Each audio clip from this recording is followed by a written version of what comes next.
रायगढ़ में वकील और कर्मचारियों के बीच का विवाद थमने का नाम ही नहीं ले रहा है। एक तरफ जहां वकील तहसीलदार के दुर्व्यवहार से नाराज नजर आ रहे हैं, तो वहीं कर्मचारी संघ मारपीट करने वाले वकीलों के खिलाफ कार्रवाई की मांग करते नजर आ रहे हैं।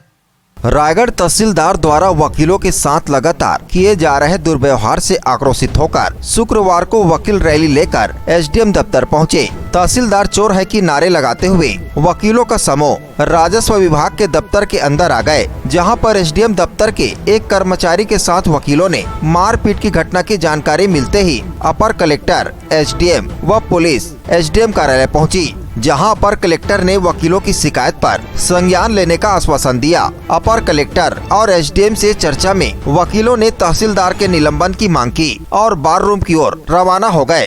किस मांग को लेकर? हमारे साथी अधिवक्ता और मेरे वरिष्ठ अधिवक्ता जितेंद्र शर्मा जी के साथ में कल तहसीलदार सुनील अग्रवाल के द्वारा अपने न्यायालय में मारपीट कराई गई।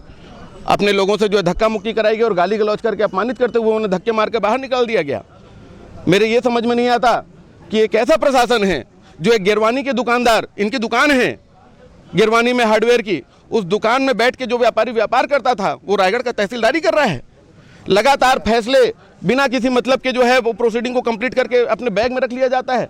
जो पैसा देता है उसके पक्ष में फैसला हो जाता है। क्या हम एक वकील होने के नाते ये बर्दाश्त कर सकते हैं कि हमारे आंख के सामने फैसले बिकते हों? आप बताइए कि क्या एक वकील के साथ में इस प्रकार से दुर्व्यवहार होना चाहिए? क्या वकील के साथ में मारपीट होनी चाहिए न्यायालय के अंदर में? आज उसका विरोध कर रहे हैं। आज मारपीट हुई वकील के साथ में जी, तो आप लोग इसका सियासी विरोध करते हैं, कुछ करोगे? ये सीधा विरोध ही है। नहीं, ये गलत आरोप है। हमने किसी प्रकार की मारपीट नहीं की। आपको एक चीज बता दूं कि तहसीलदार को ये पहले से जानकारी थी कि हमारे यहाँ आम सभा हो रही है और वो जानबूझ के जिस तरीके से कल असामाजिक तत्वों को वो बुला के यहाँ पे रखे थे, आज भी उन्होंने रखी थी और हमारे प्रवेश करने के पहले ही उन्होंने अपने लोगों को चोट लगवाना शुरू कर दी और अपने यहाँ के कंप्यूटर और सारी चीज़ों को तोड़फोड़ करना चालू कर दिया, जिससे हमारे ऊपर मारपीट का आरोप लग सके। कुल मिलाकर क्या मांग है आपको? हमारी ये मांग है कि ये शासकीय नियमावली है, ये स्थापित सिद्धांत और कानून है कि जिस गृह का, जिस जहाँ से का मूल निवासी अधिकारी होता है उस जगह में उसकी पोस्टिंग नहीं होती है।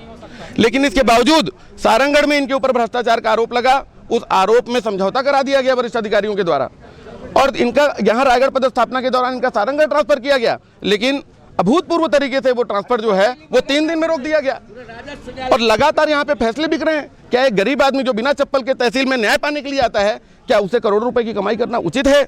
मैं तो कहता हूं कि इनके आर्थिक जांच होनी चाहिए, इनके परिवार वालों के खातों की जांच करनी चाहिए। आपको मालूम चलेगा कि भारत के सबसे बड़े भ्रष्टाचारों में शामिल है।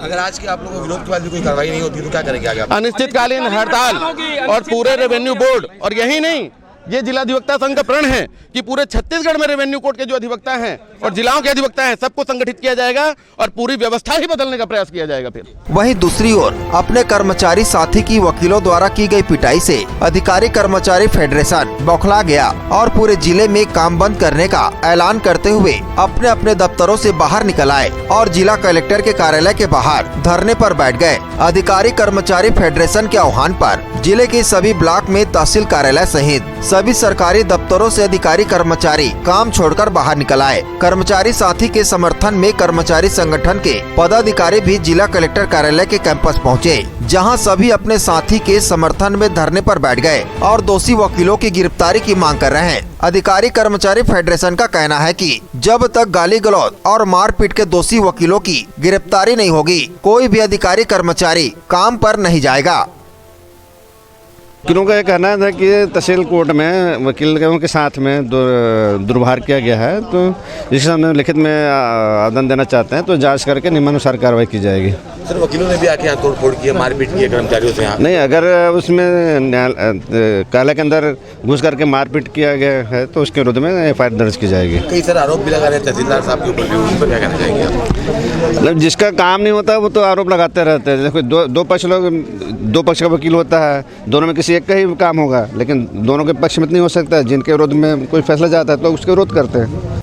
रायगढ़ से सुरजीत कौर की रिपोर्ट, ACN 24।